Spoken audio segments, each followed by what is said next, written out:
Hello everyone, welcome to our social science class.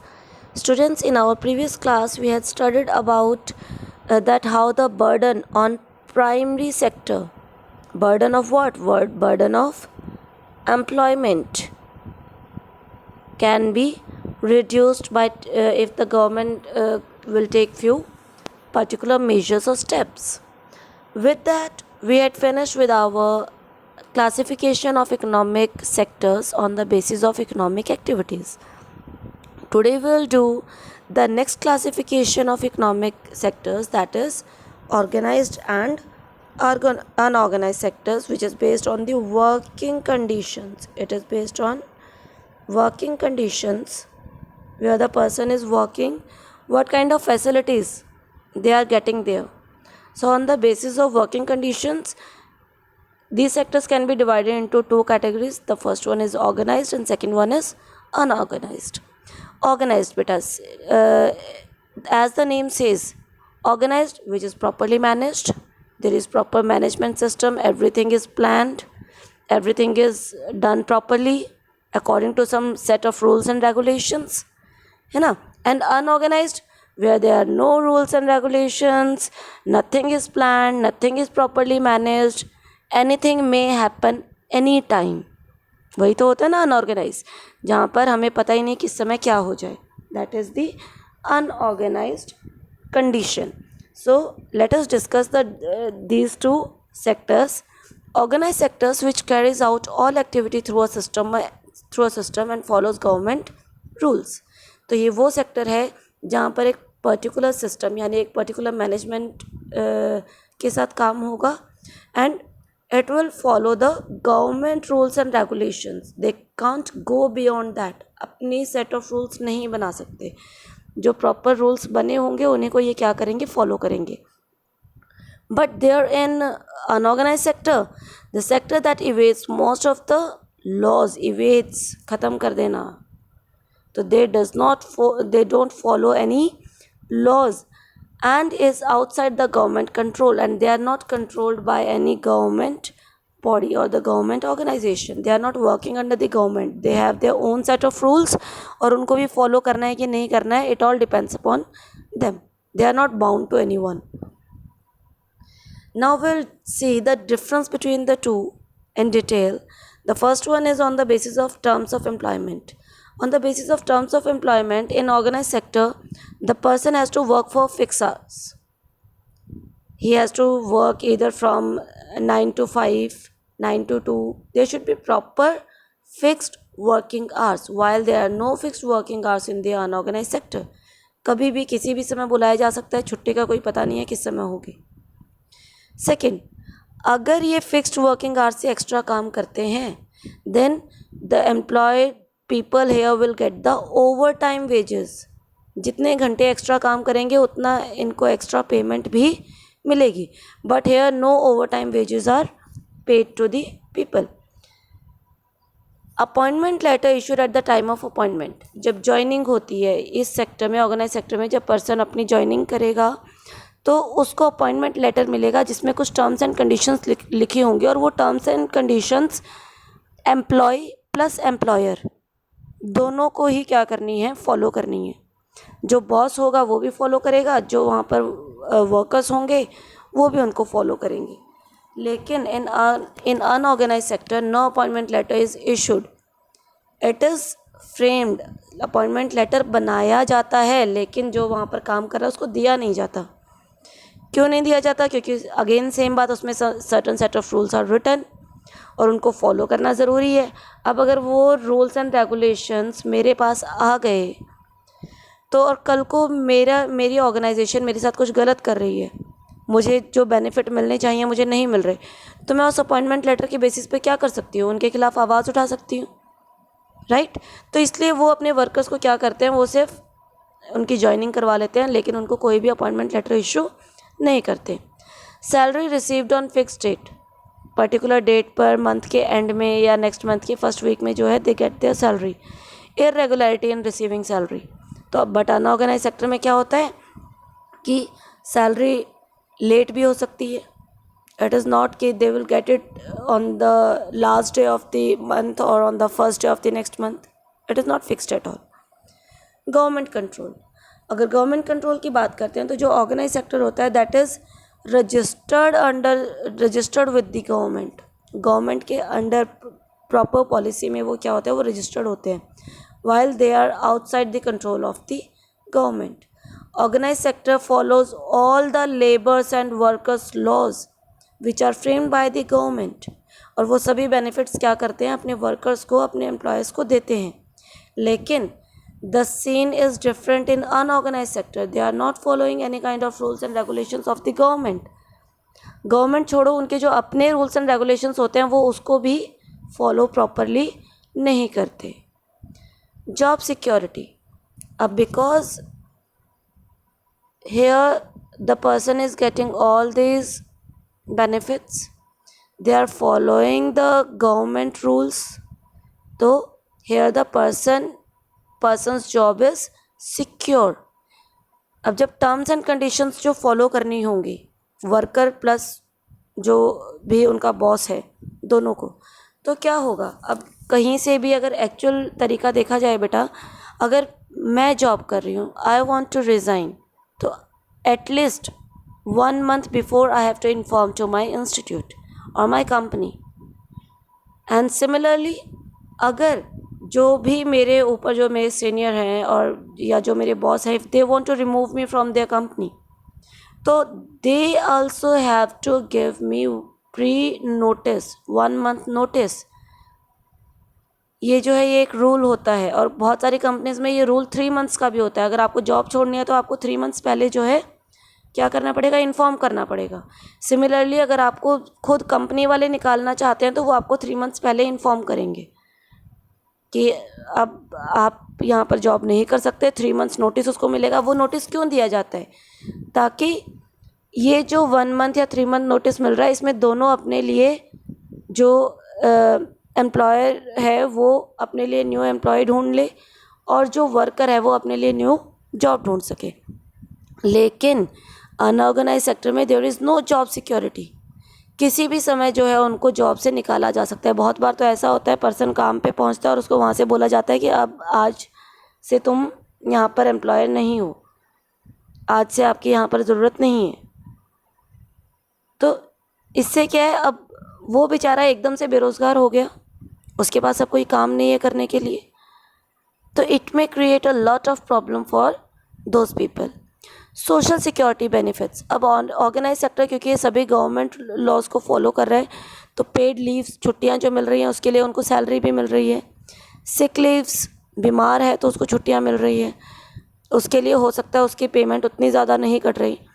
PF facilities मिल रही है, medical facilities मिल रही है, clean and sanitated working conditions the person is getting. लेकिन it is totally opposite in unorganise sector. छुट्टी लोगे तो पैसे कटेंगे. बीमार हो, ठीक है 1-2 दिन है चल गया, उससे ज़्यादा आप बीमार हो तो maybe you will not get any money for your leaves. Your leaves will be unpaid.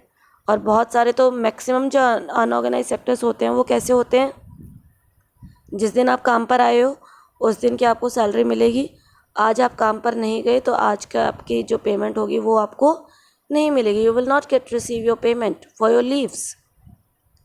No medical facility.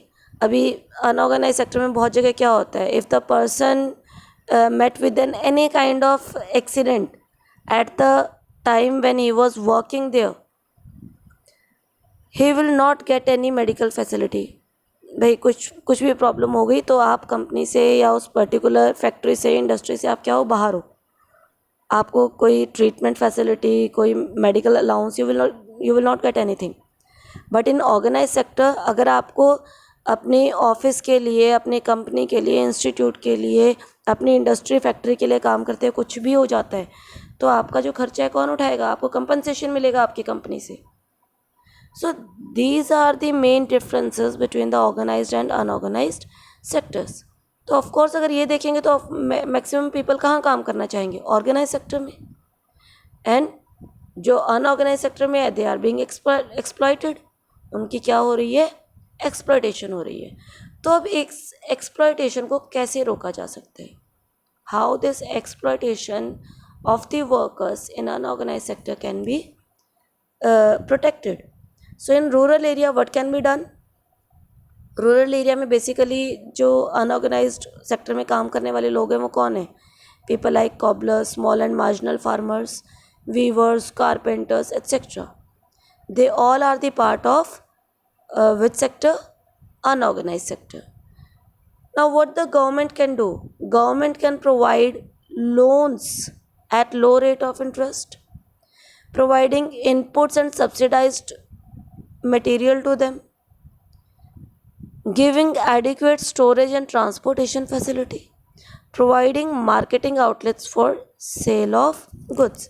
अब देखो इसमें क्या क्या चीज़ें हैं. अब यहाँ पे बेसिकली जो भी ये काम करने वाले जो वर्कर्स हैं, इधर अ कॉबलर और स्मॉल फार्मर्स, अगर उनको उनकी ज़रूरत की चीज़ें, इनपुट्स क्या होता है बेटा? इनपुट्स होता है जो उनको सामान चाहिए अपने कंस्ट्रक्शन वर्क में या अपनी फार्मिंग में, या कॉबलर है तो उसको क्या सामान चाहिए, कारपेंटर है तो उसको क्या सामान चाहिए, छोटी छोटी मशीनरीज होती हैं, छोटे छोटे टूल्स होते हैं दैट दे यूज़. अगर वो उनको सब्सिडाइज्ड रेट्स पर मिल जाए, सब्सिडी बेसिस पर मिल जाए, गवर्नमेंट की तरफ से टाइम पर मिल जाए, अगर उनको लोन की ज़रूरत है वो लोन उनको ईजी वे में प्लस लो इंटरेस्ट रेट पर मिल जाए, तो इनके लिए काम करना क्या हो जाएगा? थोड़ा ईजी हो जाएगा. They will be able to make more profit from the work that they are doing. अब फार्मर है, वो क्या कर रहा है? वो क्रॉप प्रोडक्शन कर रहा है. अगर उसके लिए स्टोरेज हाउसेस होंगे तो he can sell his production, surplus production, when ever he will get the good money for it, good returns for it. Transportation facility अगर प्रॉपर हो ताकि वो उसको मार्केट तक अपने सामान को ईजिली पहुंचा सके. प्रोवाइडिंग मार्केटिंग आउटलेट मतलब आप किसानों के लिए कह लो मंडी, अगर वो उनको ईजिली अवेलेबल है और वहाँ पर उनकी जो भी प्रोडक्शन होती है वो ईजिली सेल हो जाती है, तो इससे क्या होगा? वो थोड़े से सिक्योर हो जाते हैं. उनकी जो है वेस्टेज कह लो मटेरियल की, या उनकी जो प्रॉब्लम्स हैं वो थोड़ी सॉल्व हो जाती हैं. अगर हम लोग बात करते हैं अर्बन एरियाज़ की, अर्बन एरियाज़ में जो है अनऑर्गेनाइज सेक्टर में काम करने वाले लोग कौन हैं? जो स्मॉल स्केल इंडस्ट्रीज़ में काम कर रहे हैं. Casual workers at construction site. Casual workers कौन से होते हैं? जैसे जो लोग ईंट पत्थर उठाने का काम करते हैं, लेबर्स जिनको हम बोलते हैं, तो कैजुअल वर्कर्स हो गए. Rickshaw pullers, rag pickers etcetera, these all they come under the unorganise sector. And they can be protected by how? By providing loans at low rate of interest. Suppose these people want to start any small scale work, कोई भी ऐसा काम जो थोड़े बहुत पैसों में शुरू हो जाए. They have the planning. So for that, if they will get the loan at low rate of interest, it will be beneficial for them. Giving support for marketing output. अभी यहाँ पर जो स्मॉल स्केल इंडस्ट्रीज़ हैं, अगर इनको properly market available हो जाती है टू सेल देयर प्रोडक्ट्स, तो इसका मतलब जो मालिक होगा इंडस्ट्री का, वो अपना सामान इजीली सेल कर पा रहा है, उसकी इजीनेस बढ़ गई, तो हो सकता है कि वहाँ के वर्कर्स की कंडीशंस भी क्या होंगी? इम्प्रूव होंगी. Helping in procuring raw material. Similarly in small scale industries में या स्मॉल बिजनेस जो स्टार्ट करना चाहते हैं, इनको जो भी रॉ मटेरियल चाहिए, if it will be easily available to them at subsidized prices, subsidy पर अगर उनको और इजीली उनको मिल जाए, टाइम पर मिल जाए, तो क्या हो सकता है? उनकी ये प्रॉब्लम कहीं ना कहीं सॉल्व हो सकती है. They can be secured. Our next topic is classification of the sectors on the basis of ownership. Ownership मतलब who owns particular company or who is owning that industry. So on the basis of ownership, it can be divided into two categories again, that is the public sector and the private sector. Public sector is somewhere related to the government, and private sector, so you can see here, public sector is owned and operated by the government, and private sector is owned and operated by the individual or a group of individual. Individual कैसे? जब person अकेला काम कर रहा है, कोई अकेला ही वहाँ का. बहुत सारी ऐसी प्राइवेट कंपनीज हैं which is own by the individual person और a group of individual. Group of individual कब आ जाता है? जब वहाँ पर पार्टनरशिप में काम चल रहा है। ओके, कि वो जो कंपनी है, वो इंडस्ट्री है, वो किसी एक पर्सन के ना होकर वहाँ पर 2, 3, 5, 10 लोग क्या है, पार्टनरशिप में काम कर रहे हैं। So this was the difference between the public and the private sector. Public sector के एग्जांपल गिवन है BHEL, ये जो है हमारा इलेक्ट्रिसिटी डिपार्टमेंट है, ये हमारा SAIL, that is our industry. And in private sector Tata company, Reliance हो गई हमारी, ये सभी किसके एग्जांपल्स हैं, प्राइवेट सेक्टर्स के एग्जांपल हैं। अभी अगर ऑर्गेनाइज्ड एंड अनऑर्गेनाइज्ड की बात करते हैं बेटा, तो जनरली अब आपने जो डिफरेंस पढ़ा उसको सुन के आपके माइंड में यही आया होगा कि जितने भी गवर्नमेंट कंपनीज है वो सभी क्या होंगी, ऑर्गेनाइज्ड होंगे, और जितनी भी प्राइवेट कंपनीज होंगी या which are not owned by the government sector, वो क्या होंगी, वो अनऑर्गेनाइज्ड होंगी। लेकिन ऐसा नहीं है, हमें गवर्नमेंट सेक्टर में भी यानी पब्लिक सेक्टर में भी हमें बहुत सारी ऐसे प्लेसेस मिल जाएंगे which are unorganised, and private sector में हमें बहुत सारी ऐसी प्लेसेस मिल जाएंगी विच आर प्रॉपरली ऑर्गेनाइज्ड। अब प्राइवेट सेक्टर की जो बड़ी बड़ी कंपनीज है, जैसे टाटा हो गया, रिलायंस हो गया, दे have there particular set of rules and they follow it properly. बड़ी बड़ी कंपनीज में आप चले जाओगे काम करने के लिए, तो वो किसी अनऑर्गेनाइज्ड वे में काम नहीं करते। They have their proper plans, they have their proper management, and they all work according to that. They provide all the facilities to their employees.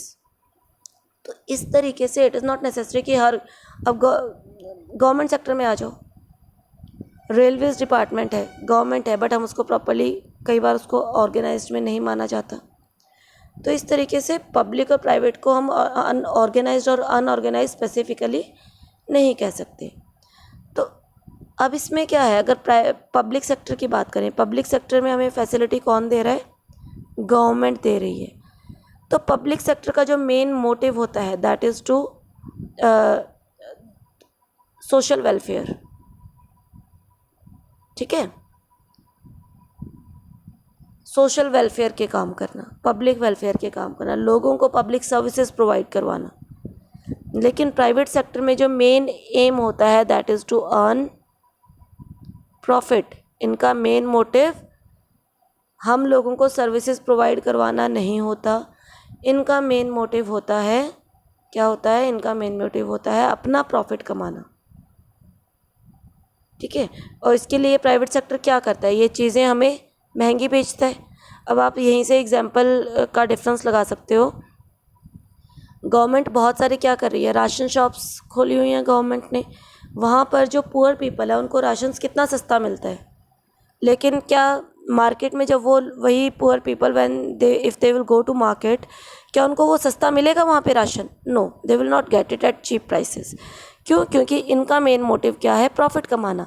लेकिन गवर्नमेंट का मेन मोटिव है जो अपने लोग हैं उनकी हेल्प करना और उनको सर्विसेज, उनको फैसिलिटीज़ प्रोवाइड करवाना। आप पब्लिक हॉस्पिटल में चले जाओ जिसको हम गवर्नमेंट हॉस्पिटल बोलते हैं, वहाँ पर there is no money you have to give. लेकिन प्राइवेट हॉस्पिटल में चले जाओगे तो आपका कितना खर्चा आ जाता है, थोड़ी सी मेडिसिन के लिए, या आप एक दिन गलती से आपको एडमिट होना पड़ गया तो कितना बड़ा बिल हमारा बन जाता है। Why? Because their main motive is to earn profit. But in the government hospital you need not to pay anything. आप वहाँ पर एडमिट हो, आपका वहाँ पे लंबा इलाज चल रहा है, किसी को वहाँ पे ऑपरेशन करवाना पड़ गया, दे नीड नॉट टू पे any amount, it will be totally free of cost. तो इस तरीके से पब्लिक सेक्टर जो है वो पब्लिक वेलफेयर के लिए काम करता है, लेकिन प्राइवेट सेक्टर जो है वो अपने खुद के प्रॉफिट अर्न करने के लिए काम करता है। ठीक है, लेकिन बेटा कुछ ऐसे एरियाज़ हैं वेयर ओनली गवर्नमेंट और the public sector takes the responsibilities now, and why that will discuss now, that why government has to take those responsibilities. अब वो एरियाज़ कौन कौन से हैं? Electricity generation, public transport, medical facilities. ये कुछ ऐसे एरियाज़ हैं जिनकी रिस्पॉन्सिबिलिटी कंट्री में, एजुकेशन है ना, एजुकेशन इज़ ऑल्सो देयर। तो ये कुछ ऐसे फील्ड्स हैं जिनकी रिस्पॉन्सिबिलिटी उठाना जिनको जो सर्विसेज प्रोवाइड करवाना किसकी रिस्पॉन्सिबिलिटी है? गवर्नमेंट की रिस्पॉन्सिबिलिटी है। Why? Because these are the things जिनकी production cost is very high. इन चीज़ों को जनरेट करने में बहुत पैसा लगता है।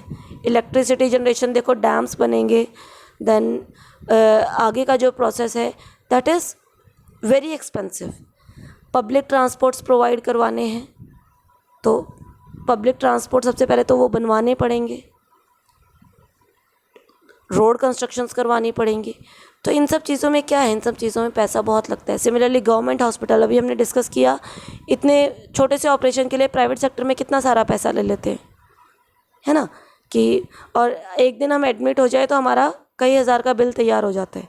लेकिन that is not the scenario of government hospitals. तो क्यों है ऐसा?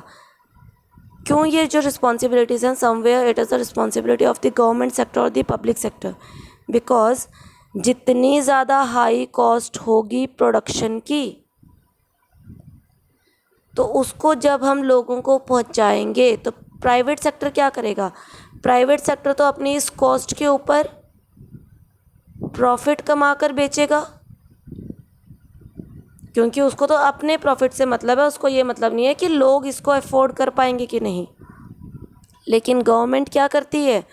गवर्नमेंट प्रोडक्शन कॉस्ट से कम में भी लोगों को वो सर्विसेज प्रोवाइड करवाती है, because its main motive is to provide the public welfare services, to provide beneficiaries to people, to their citizens. So that is why these are some of the areas or fields like education, electricity, transportation, medical facilities, which are still controlled by the government, not by the private sector. Okay, ताकि वो अपने लोगों को ये चीज़ें easily affordable prices में afford करवा सके, provide करवा सके. So students, here our this chapter sectors of Indian economy is finished. If you have any doubt, you can ask me anytime. Still, we'll do the question answers in our next class. Till then, all of you take care and have a good day.